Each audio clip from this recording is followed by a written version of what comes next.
Os Correios anunciou há algumas semanas atrás um lucro recorrente de cerca de 3,7 bilhões de reais, que correspondem ao ano de 2021, sendo esse o terceiro resultado positivo consecutivo apresentado pela estatal, inclusive um dos melhores dos últimos 22 anos. Mas além disso, o presidente dos Correios chegou a citar a possibilidade da empresa passar a operar no mercado de marketplace e não somente como um parceiro logístico, mas sim como uma plataforma de compra e vendas. E para isso, a estatal está abrindo novos centros de triagem para que toda a operação em marketplaces ou de marketplaces funcione de maneira mais descomplicada. Nesse vídeo, vamos conversar sobre como é que os Correios poderia ou é, na verdade,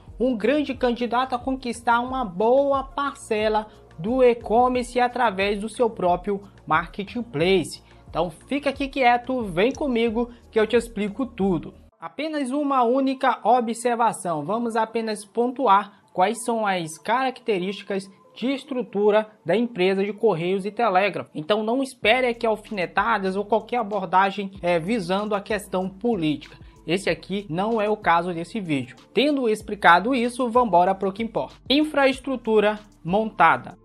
Os Correios são um tipo de organização que já contam, é claro, com toda uma infraestrutura montada, inclusive em pleno funcionamento. E justamente devido a isso, os investimentos nesse setor seriam menores, já que mesmo com a atual situação, ela ainda consegue gerar um certo lucro. Ou seja, nesse caso, podemos facilmente comparar os Correios com uma vaca leiteira, já que diferente das demais stand-ups, ela já possui toda uma estrutura não somente pronta, mas também que já está sendo utilizada. Basta apenas explorar um pouco mais e investir um pouco mais para corrigir certos erros.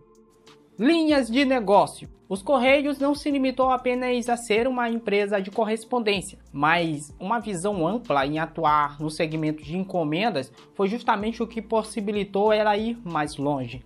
Lembrando que o mercado de encomendas aqui no Brasil é livre e a estatal só possui um certo monopólio de cartas, algo que foi estabelecido pelo governo, isso já na ditadura militar, em vista que as cartas naquela época eram o principal meio de comunicação. E nos primeiros anos de existência dos Correios aqui no Brasil, ele era apenas de uso governamental, ou seja, não existia um uso do público em geral do seu serviço. Apenas representantes e trabalhadores do governo utilizavam os Correios. Hoje, inclusive, essa empresa é um braço essencial do e-commerce e entrega nos lugares mais remotos do país. Além disso, ela possui também uma linha de negócios no segmento financeiro, como por exemplo o Banco Postal, que inicialmente foi montado com o Bradesco e depois com o Banco do Brasil.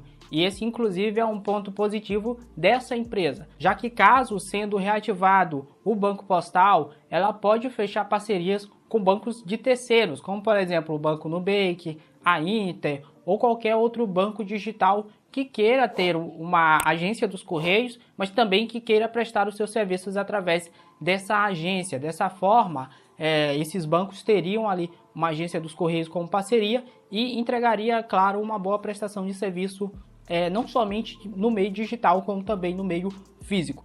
Legislação.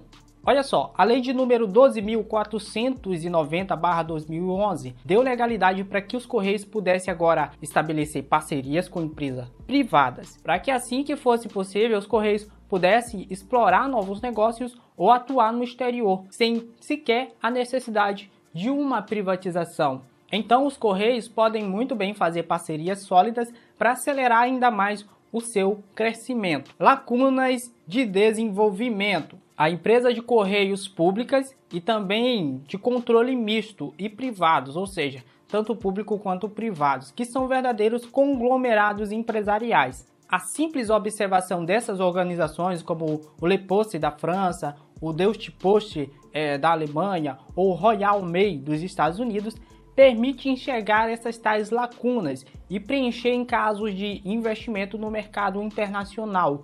Logo, com mais atuação, a empresa também consegue gerar mais lucro Isso sim é um bom sinal para quem está dentro da empresa, já que lucros tendem a fazer com que haja uma melhoria nos seus serviços prestados. Geomarketing. Nenhuma empresa conhece melhor o sistema de CEP do que os Correios.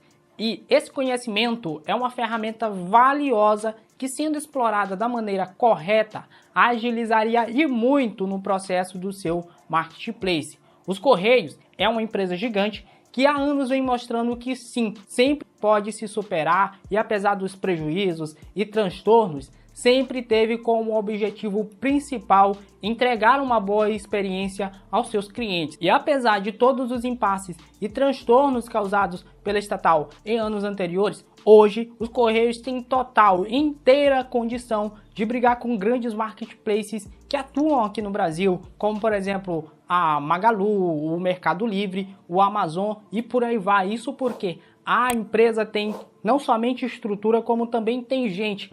Então o que falta é ela investir um pouco mais em alguns setores para melhorar ainda mais os seus serviços aqui no Brasil e entregar, é claro, cada vez melhor experiência. Mas agora eu quero saber a tua opinião. O que é que você acha dos Correios em si? Eles têm ou não têm condição para brigar com grandes marketplaces atualmente aqui no Brasil? Não se esquece de deixar o teu comentário a respeito desse assunto e vamos debater um pouco mais a respeito disso de forma correta e, é claro, sensata. Se você gostou do vídeo, já sabe, deixa o teu like. Se tiver alguma dúvida, alguma sugestão, é só mandar aqui embaixo para mim também. E é isso, a gente se vê até a próxima.